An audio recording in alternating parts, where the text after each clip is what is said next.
के लिए, राष्ट्र के लिए सदैव समर्पित रहेंगे। फिर मुख में राम होगा और बगल में भी राम होगा। और वो राम को हमारे संतों ने क्या कहा? रमन्ते योगिनः यस्मिन् इति रामा, कि जिसमें योगी संत महर्षि सब रमन करते हैं वो राम है। वो आत्मा भी राम, वो आत्मा चेतन आत्मा राम ही तो है। तभी तो हमारे महापुरुषों ने बड़े ही गहराई से, बड़े ही बारीकी से कहा कि जब तक मन के विकार नहीं मिटेंगे, जब तक मन के कलुषित भावनाएं नहीं मिटेगी, हृदय में राम प्रकट नहीं होंगे। राम को प्रकट करना है, राम को जानना है, राम को जीना है, तो मन को निर्मल करना पड़ेगा। एक भजन आपने सुना होगा, धोना था मन भूल गया तो, धोता रहा तन मल मल के, घर का ईश्वर भूल गया तो, तीर्थ करता चल चल के, धोना था मन भूल गया तो। क्या कहा? मन को धोना था। अब आदमी कई बार सोचता है कि बाल्टी में पानी लाए, कपड़े धो लिए, तौलिया धो लिया, और कोई कपड़ा है जो सब धो लिया, मन को कैसे धो? ये तो समझ में नहीं आता है। कोई बाहर कपड़ा तो है कि इसको धो ले, कैसे धो? और समस्या यही है कि धोना मन को ही, कपड़ा तो बाहरी चीज है, असली तो मन है। मन को कैसे धोना है? कहाँ धोना है? कैसे धुलेगा? कौन धोएगा? कोई धोबी है जो मन को धो दे? तो संतों ने कहा, साहब ने कहा, गुरु धोबी शिष्य का, कि गुरु ही धोबी है और शिष्य कपड़ा है। अर्थात अगर मन को धोना है तो सत्संग में धुलेगा। ये सत्संग वो गंगा है जहां मन धुलता है। बाहर के पानी से आपके कपड़े धुल जाएंगे, शरीर धुल जाएंगे, पर मन के विकार, मन की गंदगी सत्संग रूपी गंगा में धुलेगी। और जब गंगा में, इस सत्संग में हम डुबकी लगाएंगे तो मन विकारों से मुक्त होगा, और जब मन विकारों से मुक्त होगा तो राम आपको मिल जाएंगे। इसलिए राम ने कहा भी है, निर्मल मन जन सो मणि पावा, मोहि कपट छल छिद्र न भावा। कई लोग राम जी के पीछे दौड़ रहे थे। कोई कुछ दिन उपवास कर रखा था, कोई तपस्या कर रहा था, कोई कुछ हठ योग कर रहा था, लेकिन कोई माता का अपमान करके आया था, कोई पिता से झगड़ा करके आया था, कोई मांस खा के आया था। लोगों को बताया जाता है कि तुम मांस खाओ, मछली खाओ, अंडा खाओ, माता से लड़ो, भाई से लड़ो, कोई बात नहीं, राम का नाम लो, कल्याण हो जाए। तो ऐसा ही काम करके राम के पीछे दौड़े जा रहा था। तो राम जी मिल गए, थोड़ी दूरी पर सामने थे। कहा, क्यों मेरे पीछे आ रहे हैं? उन लोगों ने कहा, आप ही को तो पाना चाहते हैं, ये पूरी दुनिया राम के पीछे भाग रही है, हम भी आ रहे हैं, हम आपको पाना चाहते हैं। राम जी ने कहा, मुझे तो नहीं पा सकोगे। उन लोगों ने कहा, प्रभु आपके निकट आ गए हैं, अब तो बिल्कुल पा लेंगे, अब थोड़ी सी दूरी बची है, चले थे तो आप दिखते भी नहीं थे, अब तो हम इतना तेज चले आप दिख रहे हैं, आपसे हम बात भी कर रहे हैं, अब आपको हम पा लेंगे। राम जी ने कहा, ये जो फासला है ना, दूरी ये बना रहेगा, कभी पा नहीं सको। अब ये लोग निराश हो गए। कहा, इतनी तपस्या किए हैं, इतना सब कुछ किए हैं आपको पाने के लिए, आप कहते हैं नहीं पा सकेंगे, तो कौन पा सकता है आपको? तब राम जी ने कहा, निर्मल मन जन सो मणि पावा। कहा, जिसका मन निर्मल है वो मुझे पा लेगा, उसको मेरे पास दौड़ने की जरूरत, वो जहां है मैं वहीं मिल जाऊंगा। शबरी का मन निर्मल था, कहीं जाना पड़ा, राम खुद द्वार पर आ गए। विदुर का मन निर्मल था, कहीं जाना पड़ा।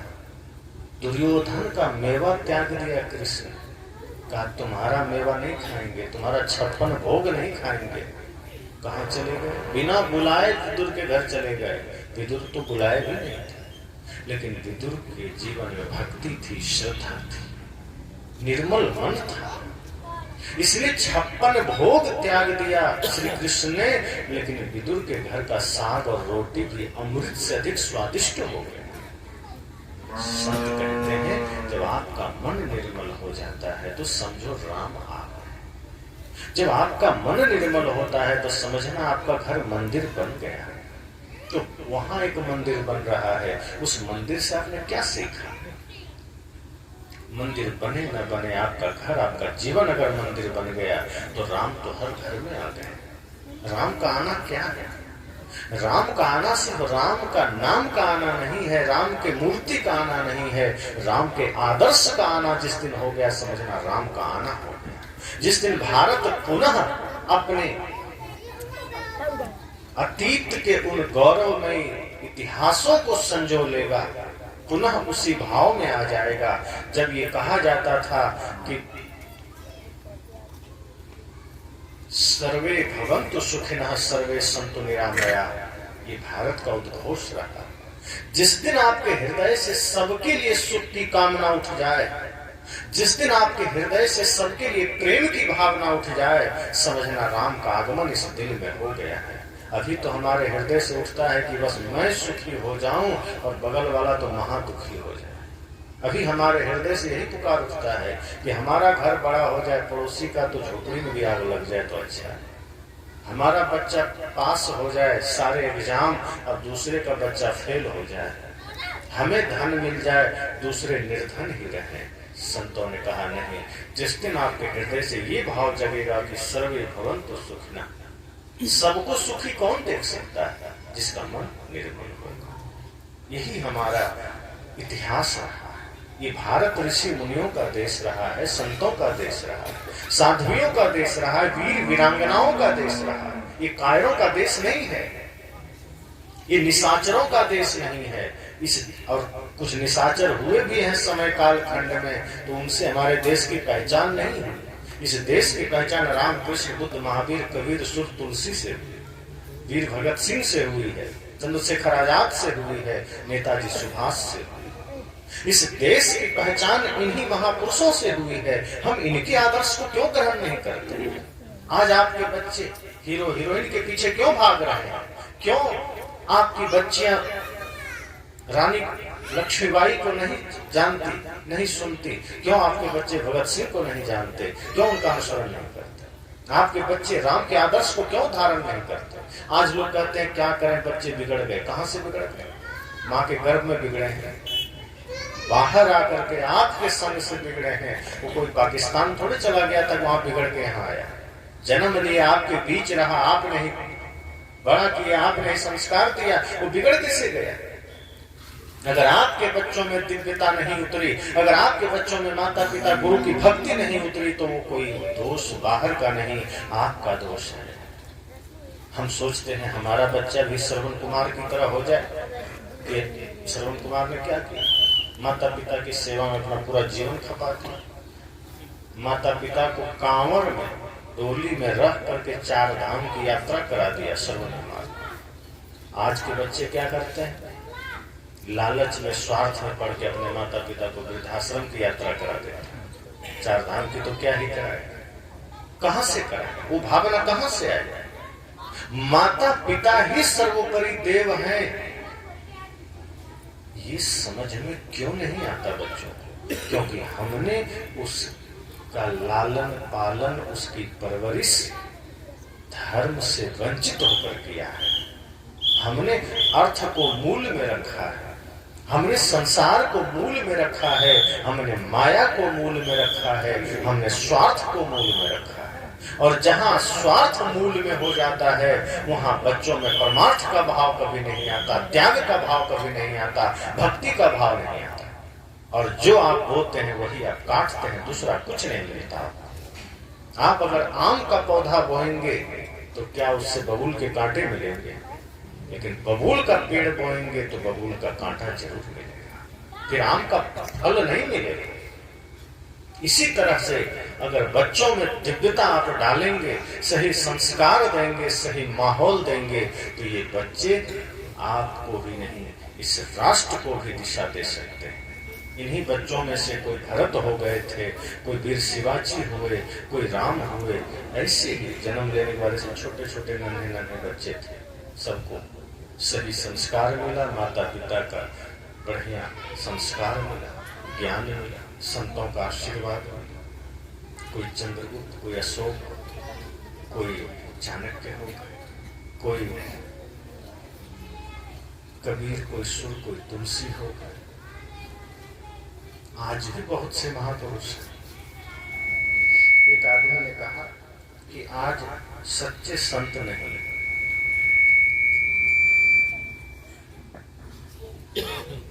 लोगों ने कहा आज सच्चे संत नहीं, नकली, कोई असली नहीं। अब इस पर विचार करिए। आदमी अपनी कमियों को नहीं देखता। संत असली हो कि नकली हो, ज्ञान तो सबका असली है।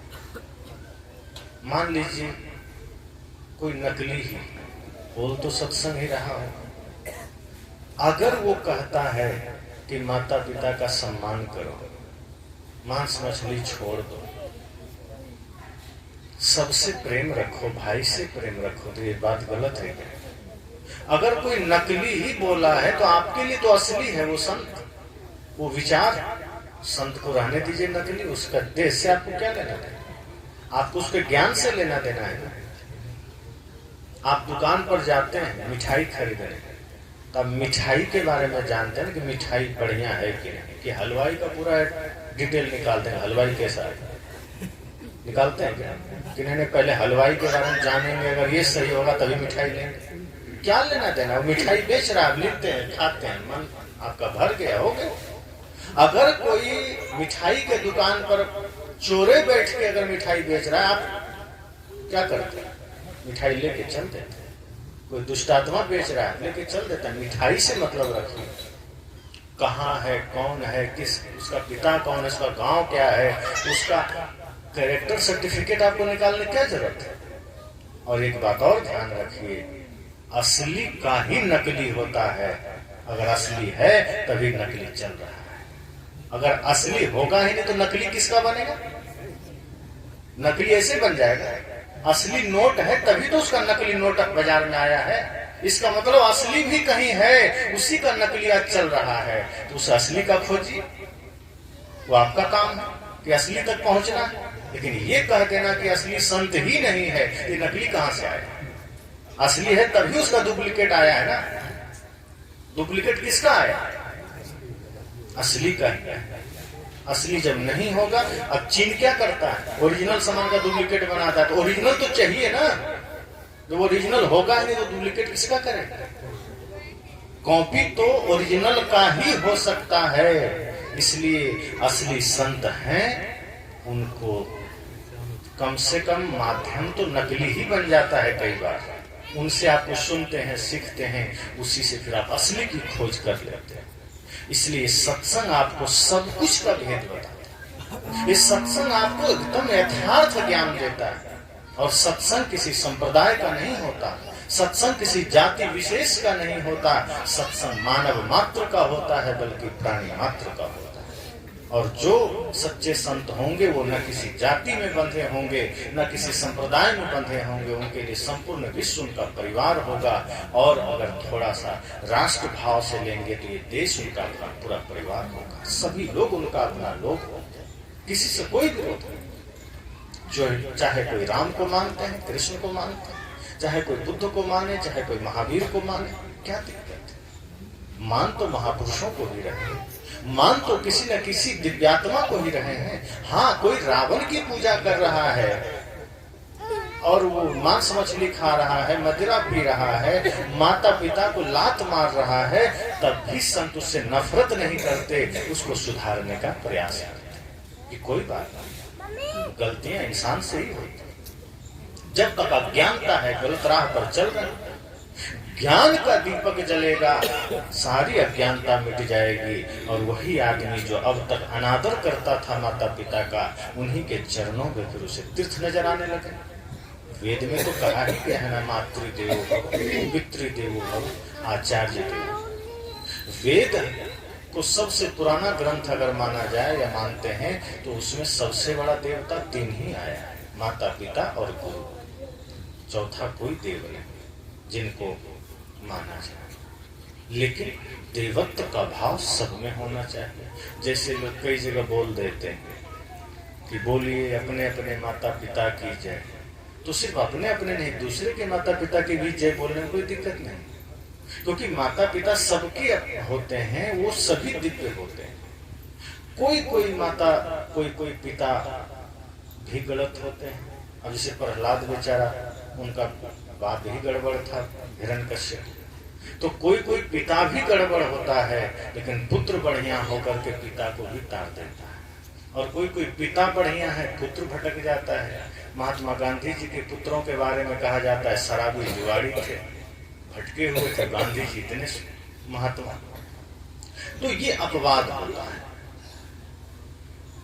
नियमतः ये होता है कि माँ बाप अगर दिव्य हैं, संस्कारी हैं, तो बच्चे भी सही मार्ग पर चलते हैं। और ये सारा बोध आपको सत्संग से मिलता है। तो ये पहला दिन का सत्संग है। और सत्संग चाहे थोड़ी ही देर का, सत्संग सदैव जागृति लाता है, चेतना को जगाता है।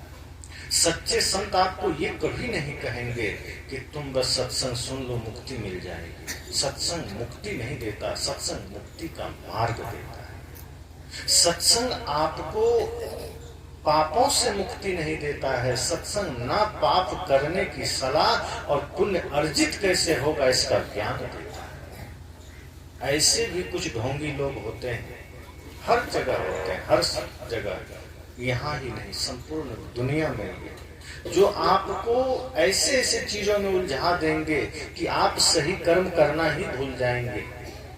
अब अगर कोई आपको कह दे कि आपको नशा छोड़ने की जरूरत ही नहीं है, आपको भाई के साथ जो भी आप कर रहे हैं वो सब करते रहिए, वो भी छोड़ने की जरूरत नहीं है। जैसा लड़ाई कर रहे हैं करिए, भाई का हक मारिए, जमीन छीन लीजिए, माता पिता को गाली दीजिए, बस एक काम करना, रोज एक बार मंदिर में जाके ओम नमः शिवाय बोल देना, सारा पाप वहां खत्म कर देंगे। अब सोचिए ऐसा संभव है? ये होगा? जिस वेद में माता पिता को, गुरु को देवता कहा गया, उसका अपमान करेंगे। जिस गीता में, महाभारत में आहार शुद्धि की बात कही गई, आप वो आहार बिगाड़ लेंगे। अगर आपका खान पान बिगड़ जाएगा तो कैसे मुक्ति मिल जाएगी? मैं अक्सर एक उदाहरण देता हूँ महाभारत में, अन्न की बात, भोजन की बात आती है तो मैंने कहा कि श्री कृष्ण ने दुर्योधन का अन्न त्यागा। क्या कहा? कि तुम्हारे अन्न में अहंकार की गंध है, तुम्हारे अन्न में पाप का अन्न है, और ये पाप और अहंकार का अन्न हम नहीं खाते। हम तो शुद्ध प्रेम, भक्ति और श्रद्धा समाहित भोजन करते हैं, वो चाहे सूखी रोटी क्यों। और सबसे बड़ी बात, भीष्म पितामह की घटना याद कीजिए। मैं कहा करता हूं कि जब बाणों की सैया पर वो लेटे थे, अर्जुन के बाण से घायल होकर के, अनगिनत बाण शरीर में, तो युद्ध दिन भर चलता था और शाम को लोग उनसे मिलने जाते थे। सभी लोग उनसे मिलते थे। उसी क्रम में एक दिन द्रौपदी भी चली गई। तो द्रौपदी ने शिष्टाचार बस प्रणाम किया और कहा पितामह प्रणाम। भीष्म पितामह ने कहा सौभाग्यवती भवा। द्रौपदी को गुस्सा आ गया। उसने कहा आपके मुख से यह आशीर्वाद शोभा नहीं देता। कहा क्या हुआ? वैसे मैं तुम्हारा भाव समझ गया, पर क्यों इतना नाराज? द्रौपदी ने कहा आप जैसे महारथी, आप जैसे वीर, आप जैसे पराक्रमी महापुरुष उस कुरु राज के सभा में बैठा था, और आपके आंखों के सामने मेरे मेरा चीरहरण होता रहा, मेरा वस्त्र खींचा गया दुष्ट दुशासन और दुर्योधन के द्वारा, और आप देखते रहे। आप वहां बैठे थे, आप चाहते आपके एक इशारे पर यह सब रुक सकता था। आपका सामर्थ्य के सामने कुछ भी नहीं था। वो आप सिर्फ कड़ी आंखों से देख देते तो शायद मेरा ये वस्त्र हरण ना होता, लेकिन आप जैसे महारथी के होते हुए बाकी को तो मैं नहीं याद कर रही, लेकिन आपको मैं जान रही हूं कि आप क्या हैं। आप गंगा पुत्र भीष्म हैं, देवता भी आपसे कांपते हैं। आप जैसे महापुरुष, आप जैसा ज्ञानी वहां बैठा था और आपके होते मेरा वस्त्र खींचा गया।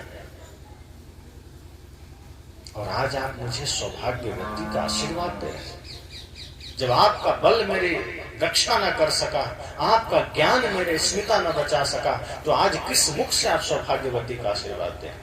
संत कहते हैं कि अगर आप अपने भीतर के सामर्थ्य, अपने शक्ति को जागृत रखेंगे तो फिर आपका बल किसी निर्बल का काम बनेगा, फिर आपकी शक्ति किसी बेसहारे का सहारा बनेगी, वरना आपका बल बेकार है।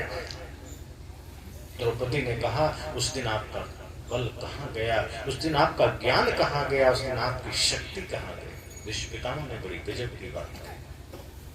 उन्होंने कहा पुत्री मुझे क्षमा करना, ये बिल्कुल ठीक कह रहे। मेरे होते तुम्हारा वस्त्र हरण हुआ, मैं बैठा था, ये मेरे लिए सबसे बड़ा पाप का दिन था। शायद उसकी सजा मुझे जरूर मिलेगी और मिल रही है। लेकिन एक बात बता दूं कि अगर मैं धर्म का साथ न दे पाया, मैं तुम्हारी रक्षा न कर पाया, तो इसका इतना सा कारण है कि तब मैं दुर्योधन के शिविर में था और दुर्योधन के पाप का अन्न खा रहा था और मैं भी पाप का भागीदार बन रहा था। इसलिए उस पाप के अन्न के वजह से मेरा मन पवित्र न हो सका और मैं तुम्हारी रक्षा न कर सका। इसलिए जैसा खाए अन्न वैसा बने मन। इसलिए आपका भोजन, आपका आहार अगर शुद्ध हो जाएगा, तभी आप धर्म पथ पर चल सकते हैं, तभी आप धर्म को जागृत कर सकते हैं।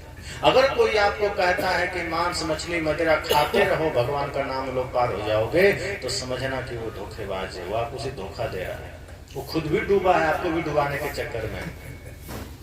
जो उगा हुआ रहेगा वो आपको सबसे पहले पानी शुद्ध कराएगा, आपका भोजन शुद्ध कराएगा, आपका कर्म शुद्ध कराएगा। बिना कर्म की पवित्रता के अगर सिर्फ पाप करते हुए सिर्फ नाम लेने से कोई पार हो जाए, तो गीता का ज्ञान तो फिर फालतू। गीता पढ़ लीजिए, सब जगह आहार शुद्धि, मन शुद्धि, वाचा शुद्धि, कर्म शुद्धि की बात लिखी गई। क्यों लिखी गई? रामायण पढ़ लीजिए, वेद पढ़ लीजिए, उपनिषद पढ़ लीजिए, सब में मन शुद्धि की बात है, सब में आत्म संयम की बात है, सब में चरित्र सुधार की बात है। फिर तो सारे ग्रंथ फालतू हो गए। लेकिन कुछ लोग इससे भी ऊपर बढ़ जाता है कि नहीं कुछ नहीं करना है, हम गारंटी लेते हैं। कभी कभी तो लगता हो सकता है अपना अलग कहीं स्वर्ग बना लिया होगा, सबको वहीं भेज दे। लेकिन ऐसा नहीं। सच तो ये है कि आदमी जो भी करेगा, जैसा करेगा वैसा ही पाएगा, चाहे वो। अब एक उदाहरण मैं देता हूं, आप लोग प्रयोग करिएगा घर में।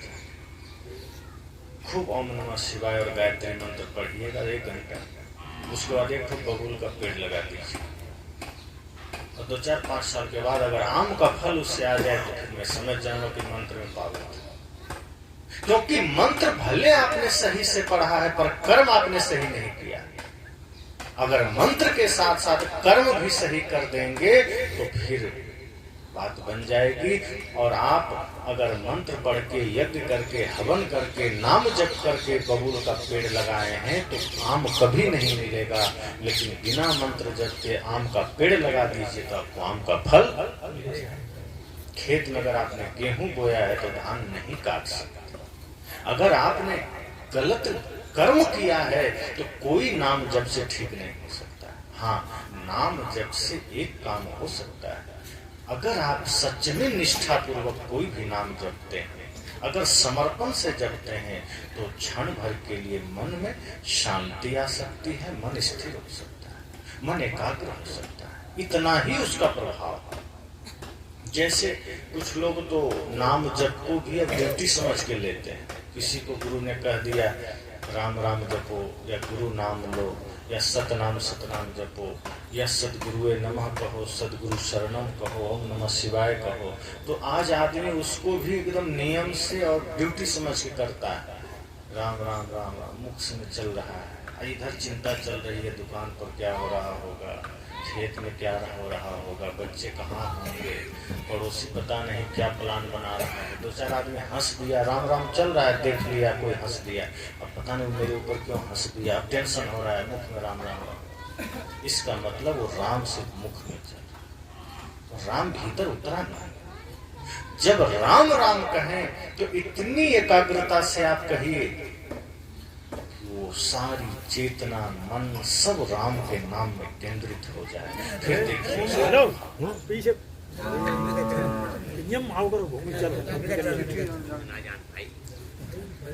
कोई भी नाम आप लेते हैं, अगर निष्ठा से ले रहे हैं, समर्पण से ले रहे हैं, तब उसका आनंद आपको मिलेगा। अगर ऊपर ऊपर ले रहे हैं तो पता ही नहीं चलेगा कि उसका कोई अर्थ भी होता है, और वही आज हो रहा है। हम सब कुछ बाहर बाहर कर रहे हैं, पूजा बाहर बाहर, प्रार्थना बाहर बाहर, नाम बाहर बाहर, और आज राम जी के नाम पर सारा उमंग भी बाहर बाहर। भीतर से जिस दिन हो जाएगा उस दिन आदमी सुधर जाएगा। अगर राम के सच्चे भक्त बनना है तो सबसे पहले मन वचन कर्म तीनों को पवित्र करना होगा। अगर राम के सच्चे भक्त बनना है तो सबसे पहले माता पिता गुरु का भक्त बनना होगा। अगर राम का सच्चा भक्त बनना है तो सबसे पहले राष्ट्र भक्त बनना होगा। माता पिता गुरु का भक्त बनना है तो सबसे पहले नशा दुर्व्यसन का त्याग करना होगा, अभक्ष्य भोजन का त्याग करना, भाई से प्रेम रखना होगा। आज भाई से विवाद चल रहा है, एक ही माता पिता से जन्म लिए, पढ़े लिखे, खाए खेले, एक ही थाली में खाए, थोड़े दिन बाद वही भाई से बंटवारा कर लेते, और दोनों मिलकर राम की पूजा करते हैं। रामायण दोनों घर में है और दोनों में केस चल रहा है, दोनों भाई में, और कितना मजाक है राम के साथ। जो राम गद्दी छोड़ दिए, जंगल चले गए, लेकिन भाई से विरोध नहीं किए, आज उन्हीं का भक्त उनका नाम जप रहा है, राम राम कर रहा है, रामायण की चौपाई पढ़ रहा है, और अपने ही भाई पर मुकदमा लड़ रहा है, केस कोर्ट। किस लिए? थोड़े से जमीन के लिए, और कुछ कोई झगड़ा नहीं। भाई से झगड़ा जमीन का होता है, थोड़ा सा मान प्रतिष्ठा जमीन धन का हो जाए, और यही झगड़ा कर रहा है, और जानता है कि हम यही छोड़ के जाएंगे, जब जाएंगे तो ये शरीर भी यहीं रह जाएगा, फिर भी झगड़ा करता है। तो जब हमारे भीतर से विवाद न मिट सका, जब हमारे भीतर से मान सम्मान की भूख न मिट सकी, जब हमारे भीतर से विकार न मिट सका, तो कैसा राम आएगा? और फिर कैसे राम आएंगे? राम का आगमन तो जब सबके दिलों में होने लगेगा तो घर घर रहेगा, मंदिर पे। और शायर तो कहते हैं घर घर मंदिर हो जाए, घर घर देवालय सिद्धालय हो जाए, समझना उस दिन सच में राम का आना सार्थक हो पाए। वरना राम अभी भी नहीं आएंगे, भले ही हम कोशिश करें राम आएंगे, दिख जाएगा, इन आंखों को दिख जाएगा, क्योंकि ये आंखें वही देखेगी जो माया रूप है। सत्य रूप तो भीतर विवेक से दिखेगा, और विवेक की आंख तो जगेगी ही तभी जब हम सत्संग में उतरेंगे, मन निर्मल होगा। संसार को देखने के लिए दो आंखें, दो बाहर की है, दो भीतर की है। भीतर की आंख किसी को अभी खुला नहीं, कोई खोल लेते हैं विवेक से, साधना से, तपस्या से। और जिनकी विवेक की आंख खुल जाती है वो सत्य को भली भांति देख पाते हैं, जगत को देख पाते हैं। और बाहर से हम उतना ही देखते हैं जितना माया हमें दिखाना चाहती है, मन हमें जितना दिखाना चाहता है, और हम बाहर की आंखों से सदैव असत्य देखते हैं, सत्य नहीं देखते, सपना देखते हैं। अब सामने देखिए, कैमरा लगा है, इसमें क्या देख रहे हैं? जैसा मैं हूं वैसा ही उसमें आ रहा है, एकदम हूबहू एग्जैक्ट। क्यों? क्योंकि वो बाहर की तस्वीर ले रहा है, वो भीतर की नहीं ले रहा। लेकिन इसी मोबाइल को हटा के यहाँ एक्सरे मशीन रख दिया जाए, फिर कैसा आएगा? जैसा हम है वैसा उसमें नहीं आएगा, भूत की तरह आएगा, कंकाल। आदमी देख के डर जाएगा। क्योंकि एक्सरे मशीन बाहर का तस्वीर नहीं लेता, वो भीतर का लेता है। दिखता तो बाहर ही है, उसके सामने खड़े होते हैं तो ऐसा थोड़ा है कि एक्सरे मशीन को हम खा जाएंगे अंदर जाके ले, उसके सामने भी यही आंख नाक कान दिखेगा। एक मशीन ऐसा है जिसके सामने हम खड़े हुए तो बाहर का लेके दिखा दिया, और एक के सामने खड़े हुए तो भीतर का लेके दिखा दिया। बाहर देखते हुए भी वो बाहर नहीं देखा, वो भीतर देखा। ऐसे ही जब ज्ञान जग जाता है, जब विवेक की आंख जग जाती है, तो संसार को देखते हुए हम संसार को नहीं देखते, संसार के उस पार देखते हैं, माया के उस पार देखते हैं। क्योंकि संसार तो बड़ा मनोरम दिखता है, चारों तरफ लोभ लालच छल प्रपंच का पसारा दिखता है। कभी मन यहाँ भटक गया, कभी उसमें भटक गया, किसी का रूप देखा उसी में लट्टू हो गया, किसी का बढ़िया धन देखा उसी में लट्टू हो गया, किसी का गाड़ी देखा उसी के पीछे मन भागने लगा, किसी का बढ़िया मोबाइल, किसी का बढ़िया वस्त्र, किसी का बढ़िया शरीर, मन भागने लगा। लेकिन जब विवेक की आंख से हम देखते हैं तो सब कुछ के पीछे का सत्य हमको दिख जाता है, फिर मन नहीं भागता। शरीर के पीछे का कंकाल दिख जाए तो आकर्षण ही खत्म हो गया, फिर ये दुनिया भर का अफरा तफरी खत्म हो जाएगा, फिर ये सब बंद हो जाएगा। धन के पीछे का सत्य दिख जाए, शरीर के पीछे का सत्य दिख जाए, फिर झगड़े खत्म। और ये सत्संग वही हमारे भीतर का विवेक जागृत कर देता है, उसी विवेक को जगा देता है, ताकि हम सत्य को देख सकें और सत्य को ही जीवन का धर्म बना सकें। क्योंकि धर्म न दूसर सत्य समाना।